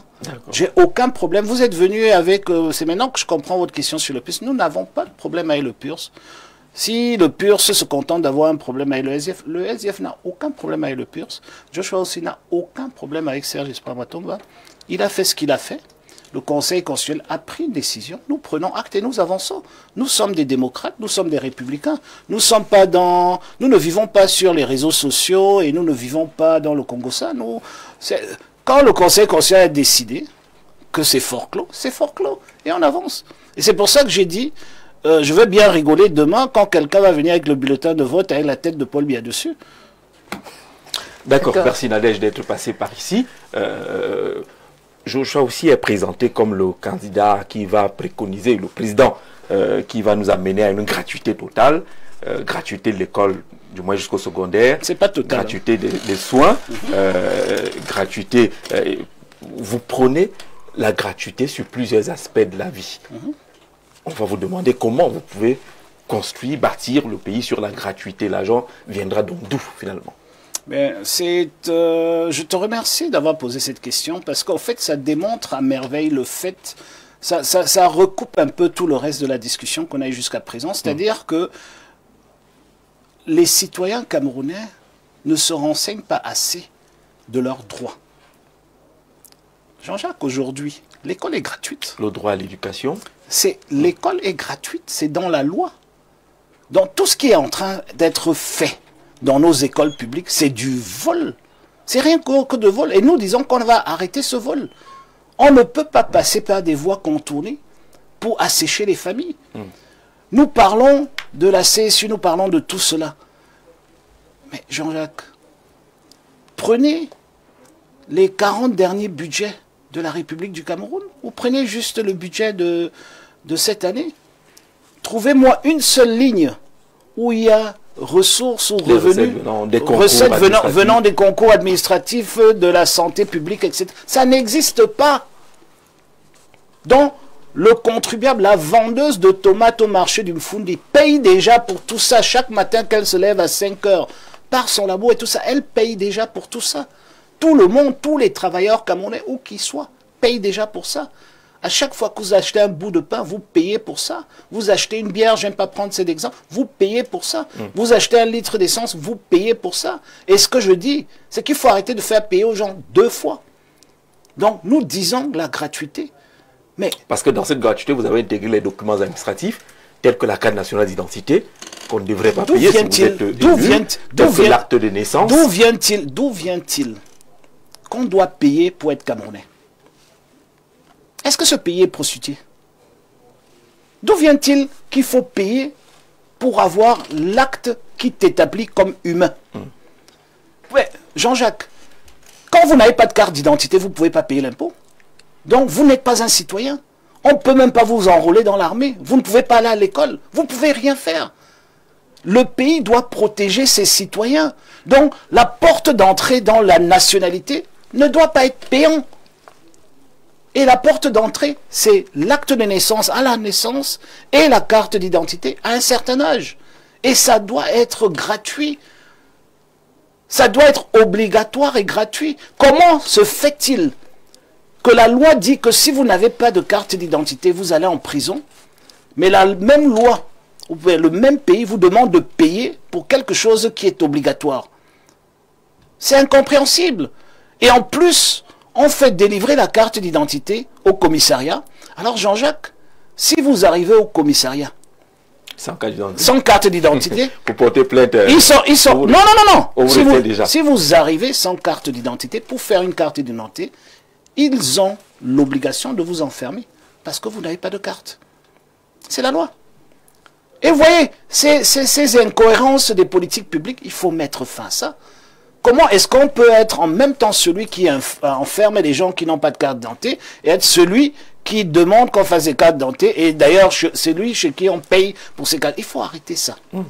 Je suis d'accord qu'il puisse avoir des timbres, ok? Parce que sinon les gens demanderont les cartes d'identité tous les 2 jours, mais ça doit se limiter au timbre. On ne peut pas payer pour l'impôt que je paye et que tu payes à travers ton salaire et que ton DP paye à travers son entreprise est utilisé en grosse partie pour qu'il y ait un service public. Ce service public ne peut pas être privatisé. Le pire, Jean-Jacques, c'est que ces cartes d'identité et ces passeports et tout ce qu'on a là, et même le back-office des actes de naissance, ce sont des étrangers. Donc on asphyxie un pays parce qu'on a signé des contrats mercantiles avec des entreprises qui ne sont pas là pour perdre de l'argent. Elles se font beaucoup d'argent. Et que si vous êtes président, on n'aura pas besoin d'aller solliciter les entreprises. Mais ces entreprises, je peux vous dire, et vous avez parlé tout à l'heure de l'emploi jeune. Oui. Le plus gros réservoir que nous avons, c'est dans le numérique. Figurez-vous que ces entreprises étrangères qui reçoivent le gros, et on sait pourquoi, parce qu'il y a des rétrocommissions dedans, pour la production de nos cartes d'identité, nos passeports, ces entreprises étrangères n'ont pas le savoir-faire et demandent ce savoir-faire à des entreprises indiennes qui sous-traitent ce travail à des entreprises basées à Buea. Alors, si vous êtes président de la République et vous êtes coupé de votre pays, vous ne pouvez pas le savoir. Mais quand vous êtes un président présent, vous allez directement à Buea, dites, faites-moi l'application, donnez-moi le logiciel pour gérer l'identité nationale. Voilà les niveaux de sécurité dont j'ai besoin. Vous pouvez le faire, oui et non. Si vous pouvez, on vous paye combien et on avance. D'accord. Gratuité dans le cas national d'identité, d'acte de naissance, de documents administratifs divers, la santé gratuite aussi. Non, c'est pas ce que j'ai dit. Oui.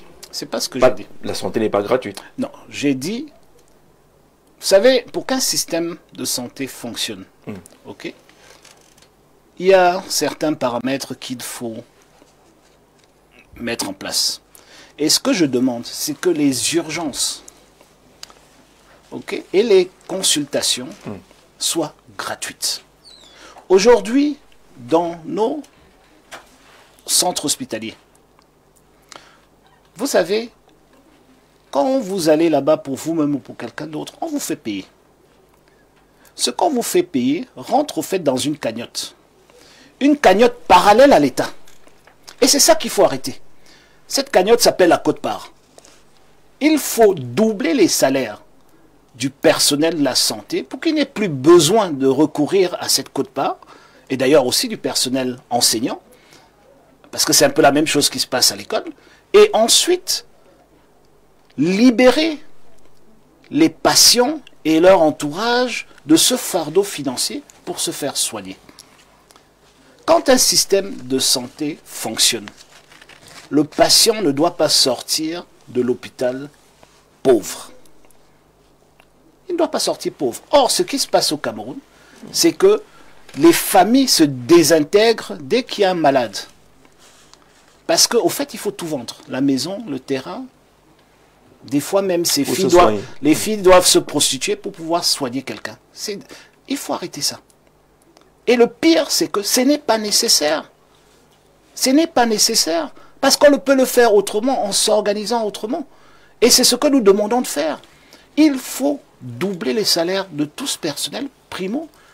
Il faut trouver des voies et moyens pour qu'il y ait des primes de pénibilité pour tous ceux qui sont dans des situations compliquées, pour des médecins qui sont dans des districts de santé très difficiles. Ils doivent gagner beaucoup plus que ceux qui vivent dans la climatisation, pour le dire simplement.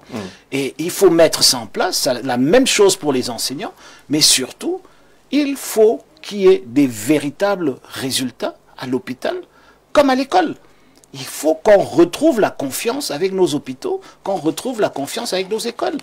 Et j'aimerais dire, la première des conditions pour qu'un système de santé fonctionne, c'est la prévention.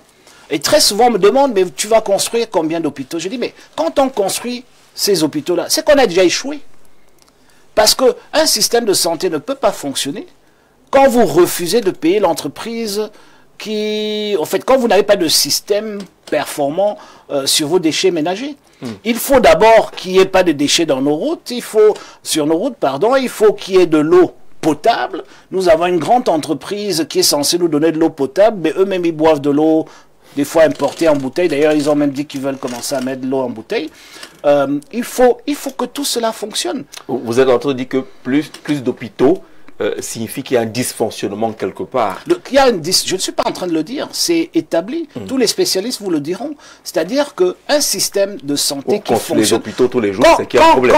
Quand un citoyen va à l'hôpital, ça veut dire que le système de santé a dysfonctionné quelque part.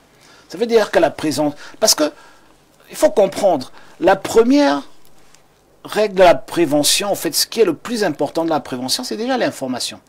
C'est déjà que les gens ne sont même pas informés de ce qui se passe. Savez-vous ce qui... Je crois que la première et la deuxième pathologie, si je peux l'appeler ainsi, je ne suis pas un spécialiste, dans nos hôpitaux, ce sont les intoxications alimentaires. Vous voyez? Donc si vous construisez, si vous laissez au niveau du port rentrer importer tout ce qui est pourri pour nourrir nos enfants, et puis vous construisez tout le temps les hôpitaux parce qu'il y a plus de gens, mais vous vous tirez dans la jambe. Il faut déjà que nos enfants mangent des produits frais, du terroir, au lieu que ce soit des trucs importés pourris. Et ensuite, vous verrez que nos hôpitaux seront de plus en plus vides parce que, voilà, il y a moins de cas qui viennent jusqu'à l'hôpital. Quand vous faites de la prévention contre la malaria, mais il y a beaucoup moins de cas de malaria à l'hôpital. Quand vous avez la plupart des maladies qu'on a, ce sont des maladies de l'eau. C'est l'eau, comme on dit, c'est l'eau qui tue le plus au Cameroun. L'eau, l'insalubrité. Mais tout ça dans l'eau. Mais quand vous ne traitez pas ça, et vous vous imaginez que de l'autre côté, vous aurez un système de santé qui fonctionne parce que vous avez bâti un hôpital à 10 milliards, mais vous vous trompez. Parce que ce qu'il faut déjà, c'est qu'on ait des caniveaux salubres, qui aient tout cet environnement. C'est ça. Quand vous poussez les gens à la pollution, et ensuite vous vous étonnez que les nombres de cas de cancer augmentent, mais voilà, ce n'est pas en construisant des centres de traitement de cancer que vous arrêtez le cancer, c'est à la base. Dans la prévention. Bonsoir monsieur le président, je suis en train de suivre vraiment l'émission et la façon dont vous parlez. Je suis très ému. Moi c'est Michel Parfait Billon. Déjà je suis technicien en bâtiment. Il est maçon, il a mis entre parenthèses. Donc déjà notre pays ne valorise vraiment pas jusqu'à présent la technique. Par exemple, les pays d'à côté valorisent ce corps de métier, nous obliger d'aller travailler dans d'autres pays. Par contre, les meilleurs techniciens de la sous-région se trouvent au Cameroun. On peut le dire, alors que vous, en tant que président, que ferez-vous de la technique? Que ferez-vous parce que sans les techniciens, là, vous êtes assis dans cette maison ne pourrait pas exister. Je crois que vous avez déjà élaboré sur les priorités en matière de formation. Non, j'aimerais peut-être juste ajouter, c'est important. Et puis, il y a trois autres questions que tu m'as posées, mais on n'est pas revenu dessus. Oui. Mais juste sur ça, j'aimerais ajouter un point qui est très important. Je parle toujours du salaire minimum de croissance. Oui. Et les gens pensent que je parle du salaire des fonctionnaires. Non. Il s'agit de tous ces métiers-là. Et il faut découpler le salaire du fixe mensuel vers le salaire horaire. Okay? Il faut un salaire horaire et un salaire minimum horaire. C'est ce qui se passe dans le monde entier, dans tous les pays qui progressent. Okay? Il faut absolument que les gens soient payés à leur juste valeur. Et moi, je suis pour un salaire minimum qui passe dans les 5 ans, qui commence à 80 000 dès la première année, et qui passe dans les 5 ans à 160 000 francs par mois, c'est-à-dire un taux horaire de 1 000 francs, donc 40 heures par semaine, 160 heures par mois, ça fait 160 000 francs brut. Voilà le minimum qu'on devrait payer pour quelqu'un qui se lève tous les matins pour aller travailler. Et je suis sûr que tous ceux qui se battent contre cette idée ne savent pas la difficulté que la plupart de nos ménages ont, qui gagnent beaucoup moins que cela. Primo.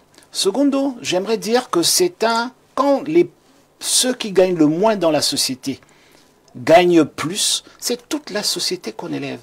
Et c'est à travers un cercle vertueux. Voyez-vous, quand des gens gagnent plus d'argent pour leur travail, ils deviennent plus productifs. Ils travaillent mieux, ils travaillent plus, ils prennent ce travail plus au sérieux, et en plus, ils ont plus d'argent à dépenser.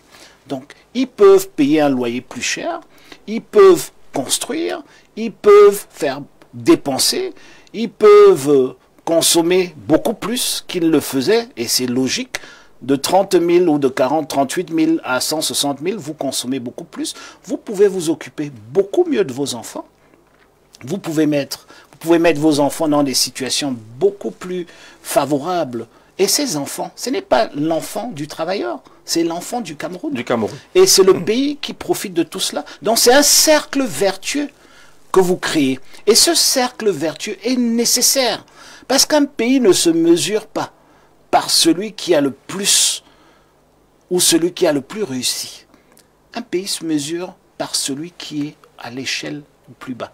Et tant qu'on aura des maçons, des carreleurs, des menuisiers, des mécaniciens, qui n'arrivent pas à joindre les deux bouts, qui n'arrivent pas à élever leurs enfants, qui n'arrivent pas à avoir des rêves d'avenir, le pays est coincé.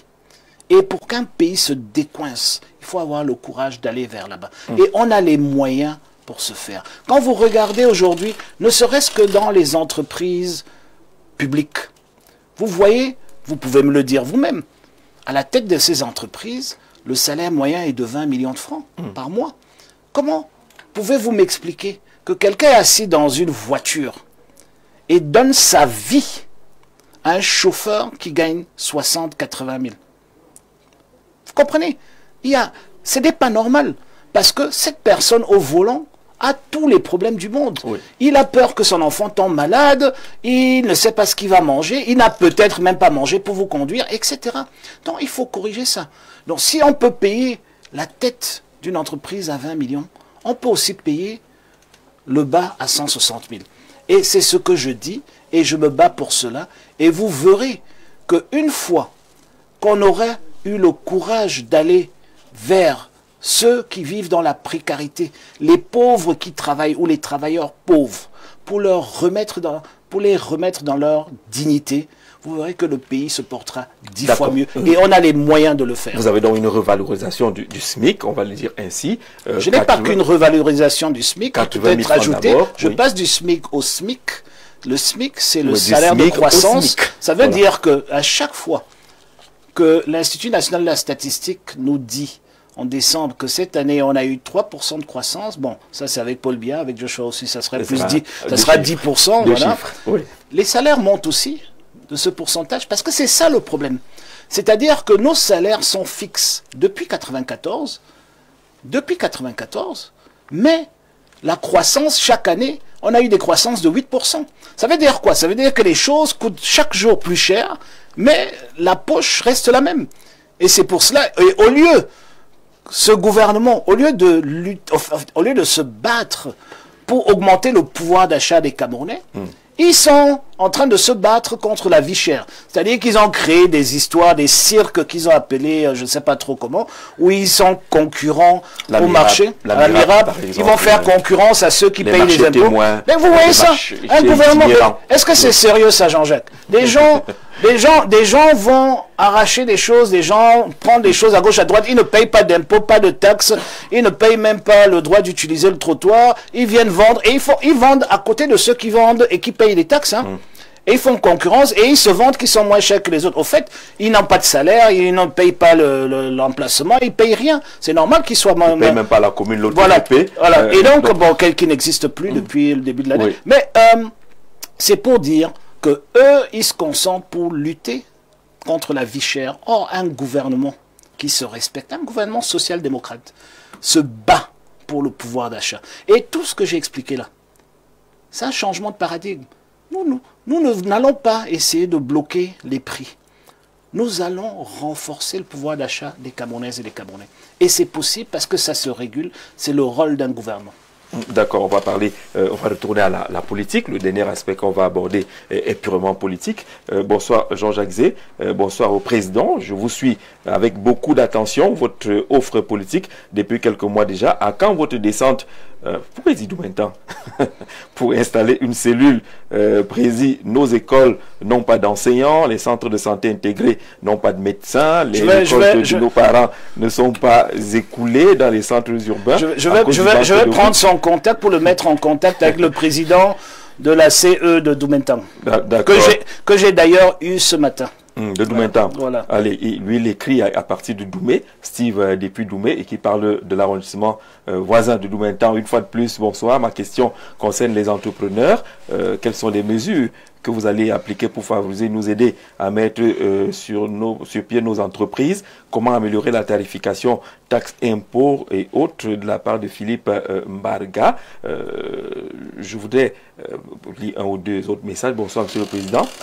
Que le Dieu Tout-Puissant vous accorde cette grâce pour le changement du Cameroun. Je suis un chauffeur camion. Je ne parviens pas à gérer ma petite famille avec mon salaire de 100 000 francs. C'est à Kono Ezo, depuis le quartier Nkolda. C'est un chauffeur juste pour peut-être faire un commentaire là-dessus, Jean-Jacques, avec ta permission.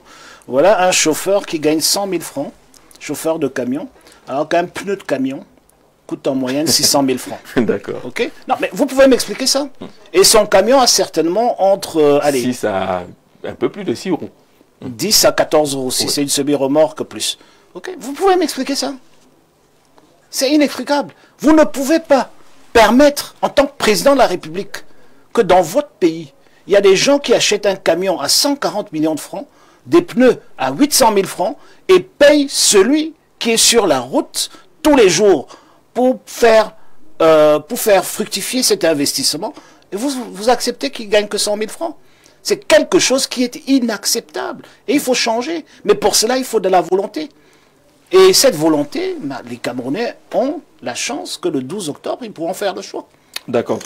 Bonsoir le plateau, très belle émission et échange constructif. Alors, j'ai une préoccupation pour le candidat du SDF que j'admire beaucoup. Qu'en pensez-vous de la situation des jeunes formés dans les écoles de formation des divers domaines tels que la santé, l'ingénierie, l'informatique, l'agriculture, la gestion et bien d'autres qui ne parviennent pas à exercer leur métier en raison d'un manque d'accès ou d'intégration à la fonction publique? C'est la question que vous avez abordée, où tout le monde semble être orienté vers l'intégration.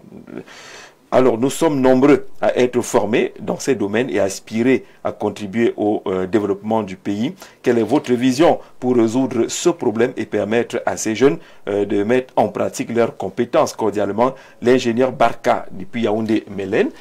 Les ingénieurs, ils sont formés, ils ont les diplômes dans la poche et ils ne sont pas intégrés parce qu'ils pensent qu'il faut des concours pour intégrer la fonction publique. Non, c'est pas parce qu'ils pensent. C'est ce que le système a mis en place. Il n'y a pas beaucoup d'autres ouvertures, malheureusement.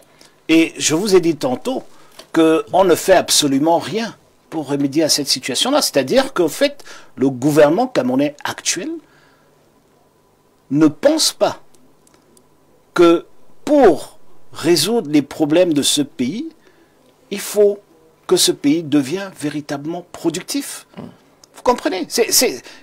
Il y a beaucoup comment dirais-je, de voies à exploiter pour rendre un pays beaucoup plus productif. Vous ne pouvez pas être dans un pays, je me répète un peu, vous ne pouvez pas être dans un pays. L'autre jour, j'étais dans une zone production de coton, et les jeunes me disaient, mais on n'a rien à faire. J'ai dit, mais c'est normal. Parce que tout le coton utilisé aux États-Unis, en Turquie, en Chine, partout, c'est vous qui le plantez, vous le cueillez, vous le mettez dans le camion et il va chez eux.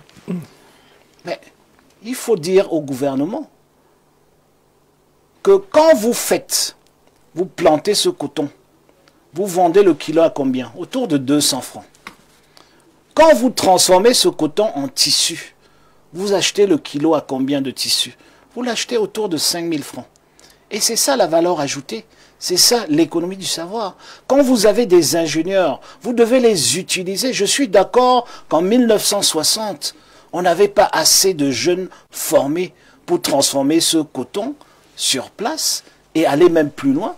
Mais aujourd'hui, on l'a. Vous ne pouvez pas investir des milliards à l'université de Maroua pour tous les métiers autour du coton et former tous ces jeunes formidables que j'ai rencontrés. Et de l'autre côté, mettre tout le coton qu'on produit dans des camions, ça va dans des ballots, ça va dans des conteneurs, ça va à l'étranger. Et de l'autre côté, on nous importe de la friperie, c'est-à-dire qu'on ne nous permet même pas d'être les premiers à utiliser ces vêtements de notre coton. On attend que des vieilles mamans décèdent, on jette leurs habits, on met dans les ballots et on renvoie ici pour qu'on puisse porter. Voilà l'économie de M. Biya. Et c'est ça qu'il faut arrêter. Et il faut avoir le courage de le dire et de le faire. C'est-à-dire que nous avons trop de choses à faire et pas assez d'ingénieurs. Et quand vous voyez un ingénieur au chômage aujourd'hui au Cameroun, ou sous-employé ou mal employé parce qu'il est en train de vendre du pain à la place de tout ce qu'il a appris, mais c'est un crime. Parce que nous sommes un pays en développement. Moi, je prends un autre exemple. Quand on parle du contenu local, c'est-à-dire du Médou Cameroun, ce n'est pas que de transformer la farine de manioc en pain, c'est pas ça. C'est une toute petite partie. L'autre partie, c'est tout le contenu local. Il n'est pas normal aujourd'hui que nous importons tout tel quel. Quand vous avez des projets, il faut la part camerounaise, pas que dans la sous-traitance, mais aussi dans l'ingénierie et tout le reste qui va avec. Pas que dans les produits utilisés ou les produits bruts. Mais si vous construisez un stade, assurez-vous que 70% au moins soit local. Aujourd'hui, nous sommes dans des situations où je rentre l'autre jour, mais j'ai perdu mon sang-froid parce que je suis rentré dans une boulangerie où le caissier était apparemment étranger. Il venait de l'Asie de quelque part. J'ai dit, mais c'est pas possible. Comment est-ce qu'il fait même pour avoir un permis de travail? Parce que ça, c'est un emploi qu'on prend un Camerounais. Même s'il est propriétaire de cette boulangerie, il doit rester comme propriétaire, pas comme caissier. Vous comprenez? Et ils sont partis jusqu'au deuxième. Maintenant, il y en a 3 ou 4 caissiers comme ça, étrangers, qui sont à la caisse. Mais c'est pas possible. Alors, donc, ce que j'aimerais dire, je sais que tu n'as pas de temps pour finir là-dessus, c'est que on doit changer de paradigme. tout comme avec le coton, je prends le cacao, je prends le café, je prends tout. Le bois qui vient de chez toi. Ok? Quand on transforme, et pas la première transformation avec laquelle on nous fait beaucoup de bruit, la transformation totale locale. Ça fait quoi? Quand vous prenez un kilo de cacao, les gens ont jubilé que le kilo de cacao est monté jusqu'à 7 000 francs. Il est redescendu depuis, mais il est toujours très haut, 3 000 francs. Mais au fait, le kilo de cacao transformé n'a jamais changé. Il est autour de 40 à 60 000 francs le kilo. Donc pourquoi est-ce qu'on se réjouit qui passe de 3 000 des fèves de cacao qui passent de 3 000 à 7 000? Or, si on avait pris le temps depuis 100 ans, on a lancé le cacao, de le transformer et d'avoir le meilleur chocolat au monde, le chocolat made in Cameroun, mais toute l'économie nationale vivrait de ça. Parce que le kilo nous rapporterait entre 60 et 80 000 francs selon la qualité qu'on aurait produit. Et j'aimerais aller, pour finir là-dessus, dire que quand on fait la fève de 3 000 francs, c'est 1 an de travail. Quand on transforme la fève de 3 000 francs le kilo à 50 000 francs pour prendre un prix plat, c'est des fois 1 heure de travail. Quelques minutes. Okay. Donc vous voyez la différence et vous voyez le potentiel. Ça veut dire que, au fait, on pourrait même importer les fèves des pays voisins pour les transformer. Idem pour le bois, idem pour le coton et pour tout ce qui va avec. Et il faut juste une certaine volonté et un courage politique. Pour finir là-dessus, le problème que tous nos jeunes ont, c'est que nous avons un gouvernement qui n'a pas la légitimité nécessaire de prendre les décisions dures. Quand le gouvernement continue à financer l'importation du poisson et du riz, je me limite à ces deux, au lieu de nous pousser à produire du poisson et du riz de façon abondante, c'est parce qu'ils ont peur du mécontentement des populations, pas par rapport au prix du riz et du poisson, mais parce que c'est ce qu'on va utiliser comme prétexte pour découvrir que ça fait 43 ans qu'ils sont là, ils ne foutent rien. Et comme il y a ce déficit de légitimité, il y a une tolérance, je l'appelle une tolérance décisionnelle, c'est-à-dire une tolérance dans les décisions politiques qui s'imposent, qui font en sorte que ça glisse, ça glisse, ça glisse. Et vous savez comment c'est. Quand on est là depuis 43 ans, on dit, bon, on va encore tenir 1 an, on va encore tenir 1 an, on va encore tenir 1 an. On ne prend pas des décisions à long terme. Et c'est ça le problème. C'est pour cela que les jeunes n'ont pas de travail. Parce que le gouvernement actuel est dans l'incapacité de nous donner une boussole et de tenir de cette boussole. Ils ont loupé avec la vision, ils ont loupé avec le DSCE, ils ont loupé avec SND30 déjà. SND30, ils ont loupé avec tout ce qu'ils ont mis sur pied, tout simplement parce que ceux qui sont au pouvoir, ils ont leur avenir dans le rétroviseur. Et le cri de tous ces jeunes, c'est parce qu'ils regardent l'avenir. Cet avenir, quand vous êtes au pouvoir et que tout ce que vous voyez, c'est comment est-ce qu'on va organiser vos obsèques et vous avez tout votre avenir dans un miroir. Je ne parle pas du président de la République, je parle de tous. Tous ceux qui tiennent cette République ne sont plus dans la logique d'un avenir radieux. Ils sont là pour tenir, pour rester au pouvoir. D'ailleurs, quand vous allez... C'est cet avenir radieux-là que vous promettez. Si vous êtes élu au soir du 12 octobre, on va sortir l'émission, Joshua aussi. On va sortir justement de cette émission. Lorsque la campagne électorale sera lancée, on se fera le plaisir de vous recevoir encore sur ce plateau. C'est ce qu'on promet d'ailleurs à tous les autres candidats engagés à cette élection présidentielle pour que les Camerounais soient informés de vos visions, de vos projets. C'est pour cela qu'on évite les questions qui embarrassent inutilement et que vous aurez, je vais vous transmettre... Peut-être parce que tu as fait aujourd'hui. On a évité les questions inutilement embarrassantes. Il est temps que les candidats s'expriment et qu'ils proposent aux Camerounais, justement le candidat Joshua aussi qui va se présenter aux Camerounais le 12 octobre. C'est qui ce candidat? Il propose quoi? On va essayer de résumer cela en 2 minutes. C'est moi qui dois le faire? Oui. Moi, je ne suis pas candidat. Oui, non, mais je n'ai pas compris. Hein, donc, je n'ai pas compris que c'était une question. Donc, merci beaucoup. Je veux être très clair. Oui. Cette élection, c'est un contrat avec la nation. Cette élection, en français facile, c'est comme un mariage. On peut décider de la considérer comme un événement d'un jour, et puis ensuite souffrir pendant 7 ans. Mais pendant ces 7 ans, il ne faudra pas se plaindre. Ou on peut se demander où est-ce qu'on se situe aujourd'hui et où est-ce qu'on voudrait que nos enfants soient demain. Moi, je sais où je veux que mes enfants soient demain. Et j'aimerais dire que tous ceux qui ont la chance d'avoir une carte d'électeur pour cette élection devraient réfléchir à cela.